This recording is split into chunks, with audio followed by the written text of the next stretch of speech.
Hi everyone, this is Nicola from Homesmith. I'm a property personal shopper working on the Costa Dorada. This is the second of my series of Paseo people, and today we've got Richard from Man with a Van Removals, Barcelona and Tarragona. Okay, so today we're going to talk about three things. We're going to talk about Richard and his family's journey to Spain, why he came to Spain in the first place. We're going to talk about Cunit, which is one of the many beach towns down here. We have 20 and he lives in one called Cunit, and that's where we're walking today along the Paseo. And yeah, he's going to talk to you about what it's like to live there. And then the third part will be about his business and how he helps lots of different people from all over the world move to Spain. Cool. Okay, so let's start with Spain. What brought you to Spain in the first place? It was by chance, really. Okay. Cool. So I worked for a large multinational. Are you allowed to name names? I can name names, it's fine. I worked for a company called Michael Page, which are a huge recruitment organisation. I was spending 10 years of my life in the UK building teams in logistics, procurement and supply chain. Yep. I was about to be asked to, I suppose, go to another mundane city in the UK and do the same thing all the way over again. Yeah. And I felt like I had the confidence and the track record to be able to just like push my luck. Yeah. So I basically told my managing director at the time that I wanted to move to the Mediterranean. Nice. He said he'd put the feelers out. Mm-hmm. A couple of months later, I was in Istanbul for a kind of it's a puddle. Puddle. A try before you buy sort of scenario. Yeah. Everything was going great. We might have ended up there. But Jaime, the MD for Spain, was like, so it didn't work out with Cengiz. Yeah. Have you ever thought about moving to Barcelona? I was like, ooh, tell me all about it. So, I mean, we came over due to that corporate relocation, which was great. Nice.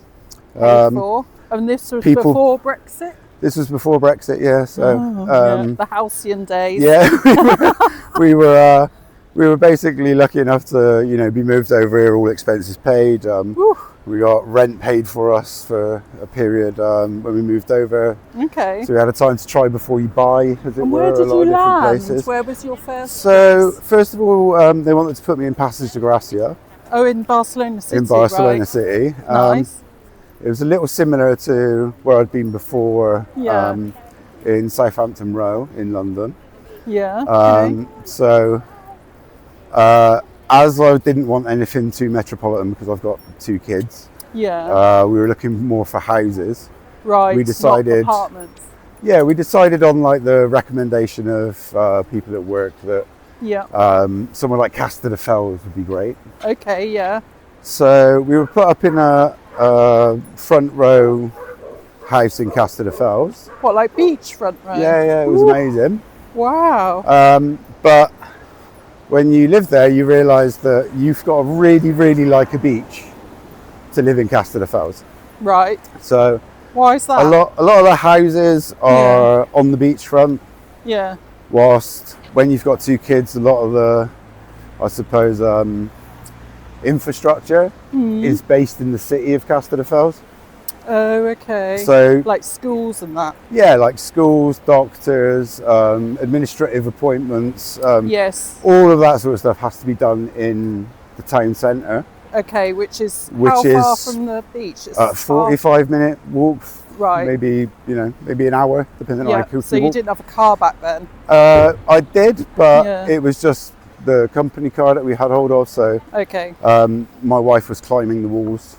Right. With not a lot to do because the beach town kind of closes down out of season, and there's only so many times you can go down to the beach every day with your 2 kids and then be like, this is still fun. And let's build another sandcastle. Most people would kill to do that though. It was a decision to then move on somewhere else, and we went to Sitges. Ooh. In Sitges, I really like Sitges. Yeah. For me, again, it was a little bit small. Okay. As in infrastructure-wise, I know a lot of people will probably, disagree with me on this on some topics, but infrastructure-wise, as far as the amount of schools there are concerned, how well connected it is, in comparison to the price of property there. Right. Okay. To me, it wasn't worth the deal, as it were. Okay, so the price was high compared to the lifestyle? And I think all three of the places that I lived in, which was, central Barcelona, Castelldefels and Sitges, also lacked the real Spanish culture, in my opinion. Yeah. They're quite international. Well, yeah, they're very metropolitan, and everywhere you go, people will speak English to you. And as soon as they get a hint of your accent when you're trying to speak Spanish, they'll immediately start speaking English because they want to learn English too. Yeah. So one of the guys I worked with basically suggested I try Vilanova. Okay, yeah. So you're moving further and further out, further south, as it was from Barcelona. Yeah. So we went to Vilanova, and I think we were just seduced by the culture of the place, really. Yeah. It was so different in the fact that I think we moved there on a Thursday, and then we had we moved everything in. We basically had the weekend ahead of us. Yeah. We went into the town centre, and I was talking to a random old couple in my really rubbish Spanish at the time. Yeah. And I had no choice because nobody spoke English around me. Yes. And they said, "Oh, there's a firework display going on. Just go to the cathedral, and then you can sit down, and the kids will love it." Aww. So we did. We sat down at the cathedral, and next thing I know, a completely separate random old couple threw their jackets over my kids' heads. Oh. And I had no idea what was going on at this point. But some drums started. Oh God, was it correfoc? It was correfoc. Oh, wow. So there was a bunch of 12 and 13-year-olds running around with fireworks strapped to themselves. I love correfoc. Rockets going over our heads. Yeah. Wow. And immediately you just thought, now this is Spain. Yeah. This is what I've been. This is the real deal. This is what I've been looking for. This is the culture shock that I've been, craving. Been craving all of this time.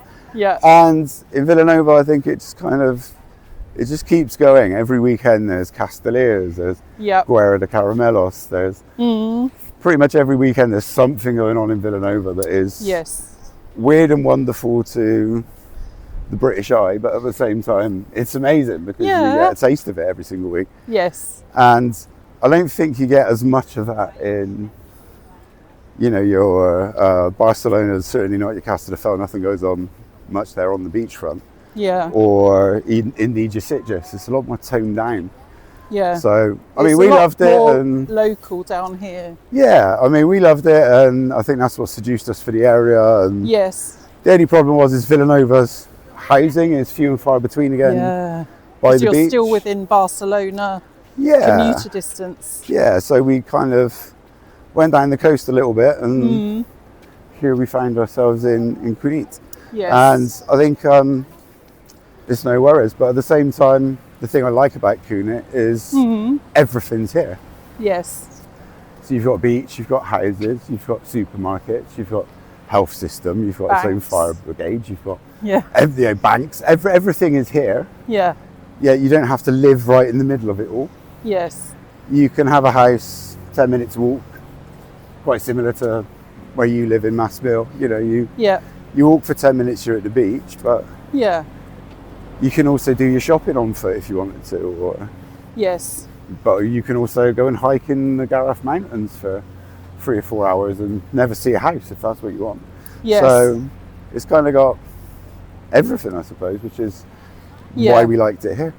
Yes. And so did you switched from renting and Michael Page you bought your place in Cunit, right? We rented in Vilanova for a year and a half. Yeah. And that was while My house sale in the UK was happening. Right. Okay. Yeah. A lot of stuff happened at that time, which was, COVID, global pandemic. Oof, big one. Yeah. Which was, a strange one for life, but great for property. Yeah. Yeah. Nobody knew what was happening, so the property prices were really good. Yeah. And while... So did you sell in the UK before COVID and then you bought here during COVID? Yeah, so we sold just before COVID. Oh, clever. Well, not that you were aware of. We then went on an absolute mission looking at houses in pretty much every area from Cubellas to Comaruga. Right.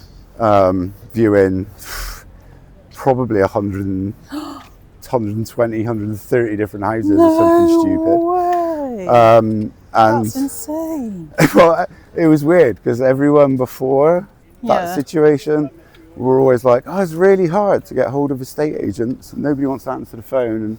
And I think that's kind of the case now. Yeah. But back then they were like desperate for COVID they were desperate for somebody to come along and just buy a house. Yeah. Nobody knew what was going on. Yes. So for us, it was just easy to do that. At the beginning of the pandemic, it messed around a little bit with, the notary and, people being able to move out of the house once we purchased it and things like that. The logistics kind of went a little bit weird. Yeah. But the actual deal side of things and the viewing of houses and all that sort of stuff was pretty smooth, and we got to see lots of them before we actually made a choice on it. So it was quite a slick process for us, except for you got to look at a lot of houses to find what you want. Yeah. Unless you've got someone like you, of course, to do it for you. Oh, yeah, to do all that schlepping around, yeah. Because I can tell you now, my wife and kids probably wouldn't have got on that many if you were about back then, that's for sure. Yeah. And how did you do it? Did you choose Cunit first? You were like, yeah, this is the place, or were you just looking at so many houses and you looked at... I think when you move here and you've spent a bit of time in a few different areas, you get a better perspective of what it is you want. Yes. And as I said, we were lucky enough to have that kind of opportunity to rent and then look around, look at different areas. Yeah, figure because out. You were in Vilanova renting for a year and a half. Yeah, so that gave you a lot of time. So we had all the time in the world to be able to look around and see what the local towns are like and be really fussy about our infrastructure and what it is we need personally, like schools and doctors and things like that. Yes. And it just made it easier for us to then be able to go, we want something from here to here. Yeah. Which for us was Vilanova to Vilanova to Comaruga. Right. Wanted certain criteria that fit into that. Right, So I mean, some of it was, living the Spanish dream, must have pool, must have sea view. Yes. But some of it was very sensible, like practical, needs to have enough schools and needs to have the infrastructure to be able to support a family, as opposed to in the middle of nowhere where you can get everything you want except for anything that's actually sensible. Yes. Because I think you can find those options here. For sure, and they're very tempting. Yeah, because the prices are low, but then you're... Buy a Masia for 130,000 euros. Yeah. But if it catches on fire, good luck. Yeah. Or if it stays standing, good luck. Yeah. So it was a choice of sensible stuff versus live in the Mediterranean / Spanish dream, and I think we got it right in the end. I mean, we couldn't be happier with the place we got. So yes, and you've got a detached house, haven't you? So we've got a swimming pool. We've got a detached house with all the stuff that you'd expect, I suppose, in a Spanish property. And we got it for a bargain, but are you willing to say how much of a bargain? I won't say. Okay. I will say that the bank at the time questioned me when the paperwork was going through as to why the valuation was 30% higher than the price I paid for the house. Whoa. And okay, yeah. I think that was a combination of circumstances just specific to that time. Yes. But it's a beast of a house, which is not all it's cracked up to be. Well, it's a lot of cleaning. God, yeah. And it's on multiple levels, so no robot Hoover. Yeah, it's 378 square meters. Is it? Yeah. I've only seen it from the outside. Like the swimming pool. Yeah. Seemed like the dream before you moved in. Yeah. But it's 57,000 square meters, which is about. What? That's a lot of water. 57,000, cubic liters. Oh right, okay, yeah. Which is about 1,500 a year in swimming pool chemicals. So. Oh, the hidden costs there. Yeah, you think it's the dream. Oh, I need a swimming pool. Yeah. But I think now, knowing what I know now, if I knew it back then, I would have concreted at least half of it in. Oh, really? Oh my or maybe just planted trees in half of it, but and then just kept the other half as an equal enough pool. But okay. But do you use the pool a lot? Yeah, I mean, we use it all the way through summer. Obviously, from May to October, it is in use. Okay. Yeah. But it's a massive expenditure that you don't realise. No. And I maintain it myself, so. Oh, so you're not paying someone that to come and maintain? No. That's only for the chemicals. Yeah. So I mean, oh my gosh. The biggest tip I could give is maintain it yourself and watch some YouTube videos on how to do it. Right. Okay. Yeah. And with Cunit, then, are there any negative sides to living in Cunit? Yeah. Okay, like what? There are. So that you can be completely honest. I mean, this is stuff you find out afterwards. Yeah, that's what we want to share with the house hunters. The only real negative about Cunit is the IBI that you pay here. Oh. So you find this out once you've moved in, and then you go, oh my God, what? Right. When your council tax bill comes through, yes. In comparison to the rest of Spain and certainly the rest of Catalonia, yeah. Our IBI is really high. Is it? I didn't know that. And the reason for it is because I'm told by my neighbours that back in the early noughties, the council officials at the time were had for an awful lot of embezzlement and I suppose there was a lot of corruption going on. But you must have known the IBI when you bought the place because you check that sort of thing up front. No, I didn't. Oh, actually. You see, I do that for my clients, Richard. There you go. Should have had you at the time. But it's difficult to calculate because nobody actually tells you till the bill comes through ordinarily. It goes on the cadastral value, which you don't know till you've bought the house. The percentage that the town hall was charging at the time, multiplied by the amount of square meters you've got cadastral value and how much is actually in use, as it were. Yeah. And because of the corruption that happened back in the day, the Cunit Ayuntament got into an awful lot of trouble financially. Right. Went bankrupt, got bailed out by the Catalan government, and are now repaying said debt. I get the feeling that it's already been repaid. But you haven't seen a bank statement as is usually the case. Councils are usually less willing to lower your costs. Aware that I'm here. Okay. A lot of them are less willing to lower the costs of your council tax in comparison to hiring them when they feel like it. Right. Okay. So that's a negative. Yeah. IBI payments. On the flip side of that, though, I mean, our council tax has pretty much stayed the same since we moved there for the last 6 years, so that's good. Okay, yeah. And in some small way, they're constantly developing the area with what is now probably the excess that they've got. Right. That they don't want to just go, actually, we'll just lower everyone's taxes. So, there are some benefits to it, but yeah, at first it was... Well, you've got a fantastic new bin system, I hear, Richard. Yeah, we have. A fantastic new bin system. I mean, where I am, it's amazing because it's door to door. So okay, because you've got a detached you leave your rubbish outside. They're sensible sized bins. Yes. Council takes it away. Yes. You know, if you've got an old sofa, you can leave that outside and they'll come and take it away. Okay. Just put it on the website, take it away, and they'll come and take it away free of charge. Yeah.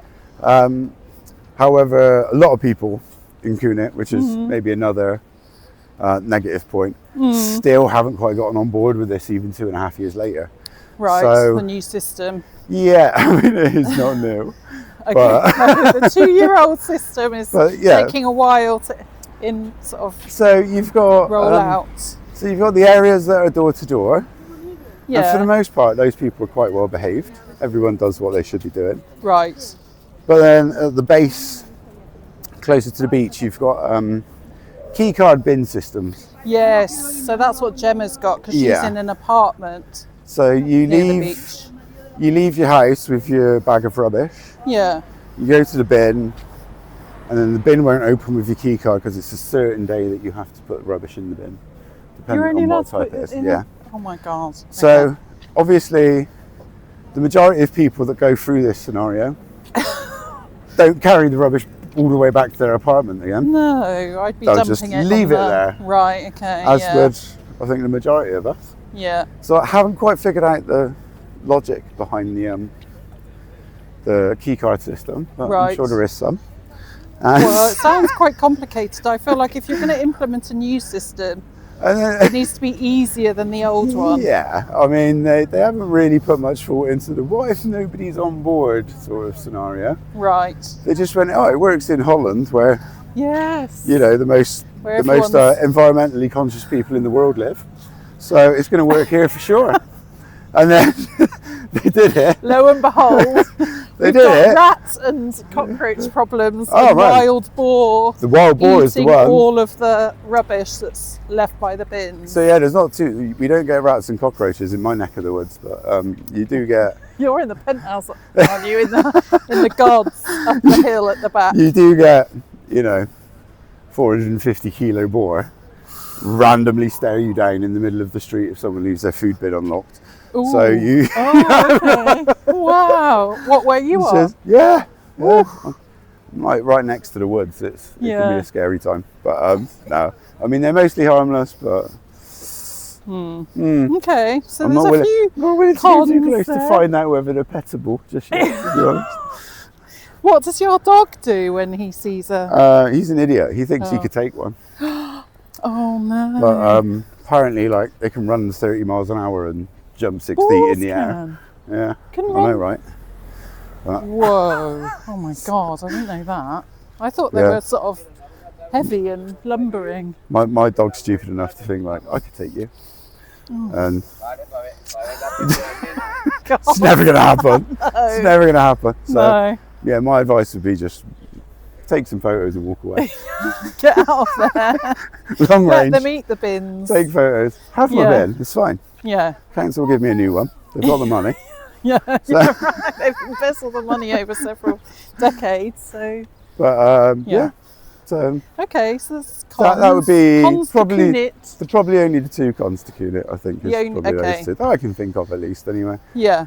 Other than that, it's it's well connected. Yes. It's very central. And your daughters go to school in Cunit? No, they go to school in Vilanova. Oh. Do they get the bus? They don't. Maya gets the train. So, okay. So she's literally 5 minutes on the train from Cunit Centre to Vilanova Centre. Yes. And Talia was still driving because she's young, going to junior school. So, sure. Okay. So I mean, it's not too bad. It's only 12 minutes each way. So it's not. Doable, it's not a bad one at all. But, no. And so, what about removals? So, obviously, you're helping all sorts of people to move to Spain. Yeah. And, it's not an easy task. It's quite complicated. What do house hunters need to know? I know it's not complicated for you because you do it all day, every day. But people only move once. I mean, I was obviously tipped off about this being a subject before we did this. Yes. I mean, I tried to put myself in the customer's perspective and be like, what is the worst case scenario? And a lot of that is probably like the doom and gloom of what would happen within a removal situation. Okay. It's probably like losing your stuff completely. Right. Breaking your stuff. Yes. or something outside of what you think you're going to pay, paying an awful lot of money for something else completely. Right. And I think my advice to people would just be, as they say in Spain, tranquila. Yes. I know you're very excited about doing whatever move it is you're doing, whether it's from another part of Spain to this part of Spain, or whether it's from, the UK or Northern Europe to this part of Spain. Yes. But you need to kind of do some research on what's involved in this whole scenario. Okay. Because I still think there's a lot of British people certainly that think that custom rules don't apply. Right. Or maybe customs, as in taxes and stuff like that, and customs and excise. Okay, don't apply. They're unaware of it still. Okay. Because of Brexit. Because of Brexit, I think they still think it's pre-Brexit times where you could, fill up a van yourself and drive across onto the continent, and nobody would utter a word to you. But it is a completely different scenario now. Okay. And a lot of people maybe don't prepare as well as they should do for a move. Okay. What do you think people need to do to prepare? I think mentally, emotionally, or physically? I think for a start, bear in mind, because of all this legislation, yes, and the fact that vans don't fly. Correct. You need to. Not yet. They don't. Yeah. So you need to bear in mind that freight tickets have to be bought. Customs and excise documents have to be prepared. Yes. And you can do it very quickly if you're well connected. And, I've done it within a week previously. Yes. But it is an awful lot of effort. And you can't just go, oh, I'm moving this Friday. Can you come over and pick up all my stuff? And then. Okay. So what's the minimum sort of timeline people need, at least British people need, to move to Spain? British people moving to Spain, you need at least a week. Okay. If you have your Tour 1 form, which is the transfer of residence form from the HMRC. Right, okay. If you haven't got that, it usually takes 3 or 4 days, but it can take up to 12 weeks. And do people do that online? It's easy enough, you can just go straight onto HMRC. Yes. Google Tour 1. Yeah. It'll take you through to the .gov HMRC website. Okay. Follow the instructions within. Yes. And they will either approve or deny your application. Oh, okay. If you've lived in England for the last 12 months and you're moving to Spain, a similar process applies within Spain, but it's way more difficult to get your head around. Okay. My advice would be travel light maybe and just pay tax, honestly. Okay. I'm only saying that from the point of view that it's difficult, even for customs agents, to be able to deal with the hacienda when it comes to taxation. Yes. Okay. And even though you might think you've got a document that says that you're cleared for Spain, a lot of the time you might still end up owing tax at the end of the year within your renta or your tax declarations as you normally see them. So it's best to pay it and then get it back. Okay. Ordinarily. Okay. Going from Spain to UK, it's more simple because there's an online process you can do for a Tour 1, but it still has to be done. And if you don't, the days of just chancing it, going through customs as if you got an extra, 3 bottles of whiskey in your suitcase that you shouldn't have, is not going to work. Bags. It's not going to work anymore. It's not like the 70s and 80s anymore, is it? It's not going to work anymore if you get caught. Yeah. They will wave a finger in the air, come up with some imaginary number about how much all this stuff is worth. Right. And then when they've got that number in their head, they're then going to charge you an awful lot of money to bring it in. Okay. So my advice would be prepared. Get someone sensible who knows customs and excise. Yes. Get them to do the paperwork properly for you, whatever direction you're going in. Yeah. And certainly it's a big risk off the table, and your stuff won't go missing at customs because it's been impounded. You won't be charged an awful lot of money extra later. And nothing will be damaged because custom guards aren't the daintiest when it comes to searching a van or unloading it into a warehouse. Delicate fellows. Yeah, they don't care. So obviously, just prepare yourself a little bit and slow it down and look into properly. it. I mean, look, I've spoken to house hunters, who it's an expensive business, moving countries or moving home, or but the temptation is, it's like, oh, I've got a cheaper quote from Fred, whoever. Yeah. But they don't necessarily have the correct paperwork in place, or they're sort of taking risks on your behalf, because there's always someone cheaper out there doing a similar job, right? The risk is a lot higher. Not just for international moves, but I think for the majority of Europe, yes, there's differing levels of removal company. Okay. I came from the UK, then opened up a business here, and because I'm from the UK and didn't want to get kicked out, because this was after Brexit that I opened the business. Yes. I wanted to do everything above board. Sure. So, I registered and got an operator's license and insurance and cargo insurance, and had a well-maintained van, and I've always kind of done things by the book. Yeah. But Square there's a lot of levels of, you can own a saw and pretend to be a carpenter in Spain. Yes. And it's great until it's not. Yes. And ultimately bad things happen. Yeah. And similarly, you can own a van and be removals. Yes. But there's very different levels of what sort of liability the individual might take. Yes. And in most of Europe, certainly in Spain, if you are unregistered as a business, for example, it's actually the end user that's liable as the employer. So I see. The costs of anything bad that goes wrong. Yeah. I don't know, if some guy hurts his back whilst going up and down your stairs, or drops something, or gets a fine for not being, parking in the right place, or whatever. Park. Yeah. It all falls back to the client being the only employer at that stage. Okay.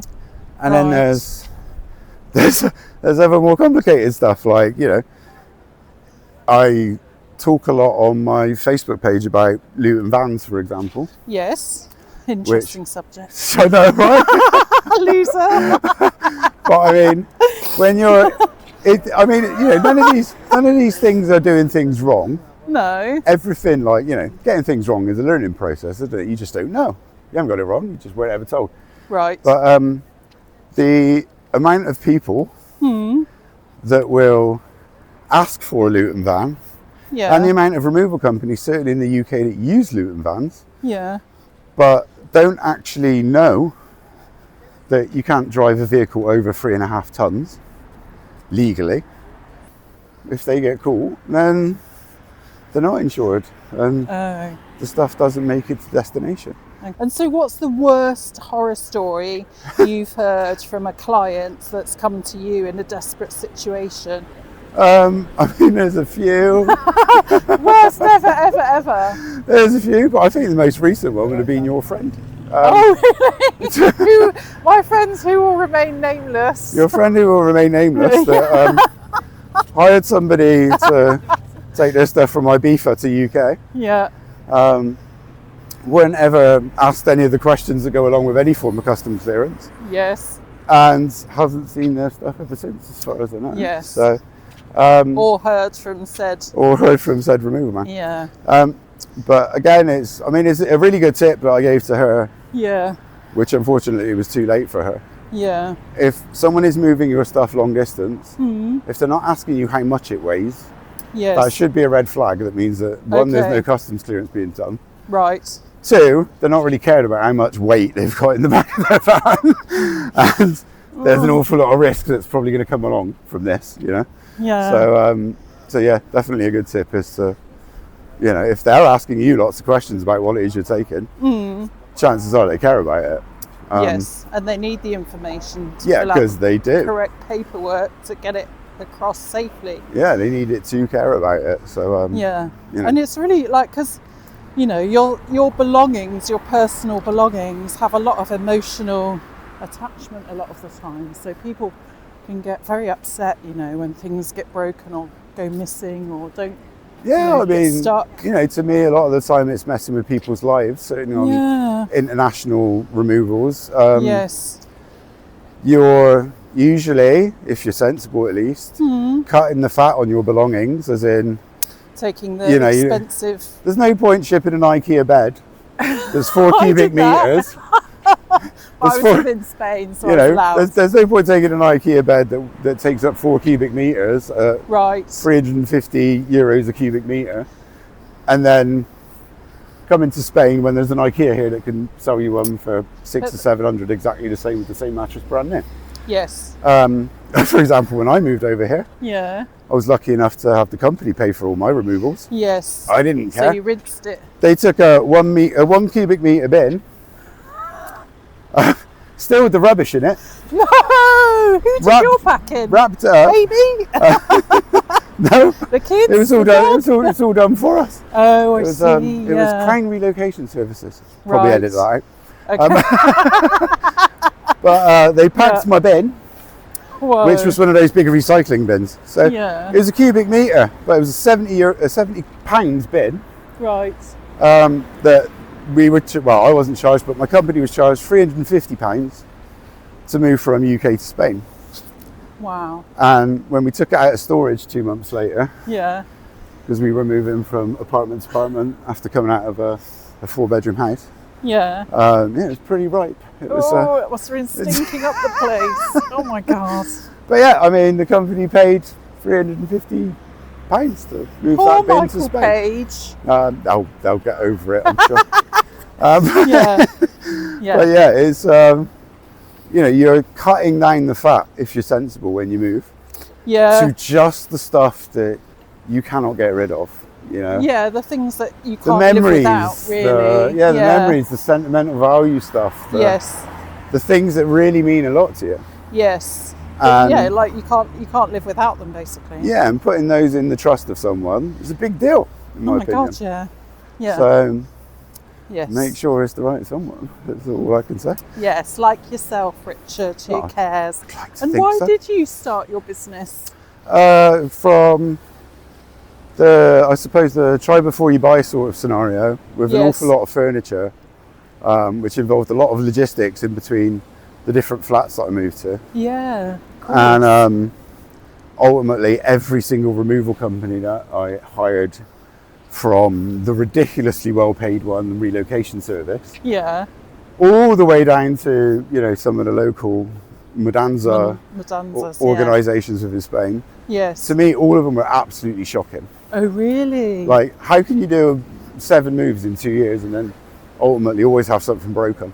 I mean, I can do it better. Am I just unlucky, or or is there a gap in the market that needs to be filled here? Yeah, right. And awesome. Ultimately, when I finished at Michael Page, due to COVID and a nice settlement, I wanted to do something physical because I'd spent the last 27 years sat behind the desk in recruitment, media sales, before then procurement and supply chain. Yes. And all of it was desk work. Yes.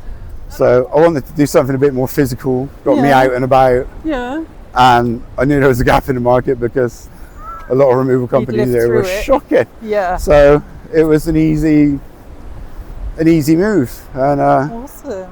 I think it started off as maybe just planning on moving some sofas here and there and picking up the odd wardrobe from IKEA. Yeah. But it turned into something else because I was legitimate and because of my local competition would leave long distance alone and leave customs and excise alone and leave the longer journeys because they're higher risk for them. Yes. So a lot of long distance work and that sort of stuff came to me. And now it's probably the majority of what I do. Is, travelling around Europe and to the UK. How many different countries have you been to? Oh my God. A lot.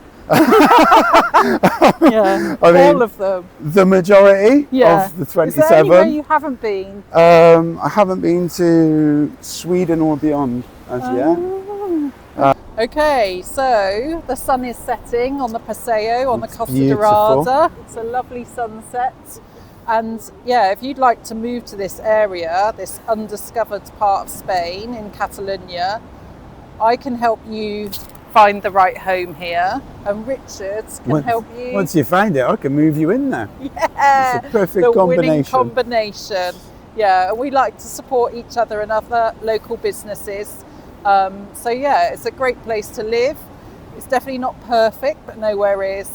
And yeah, have a nice evening. And yeah, if you want to get in touch with Richard, you can DM him. I'll tag him in the comments below. And likewise for me, DM me. It's about that. About that, innit?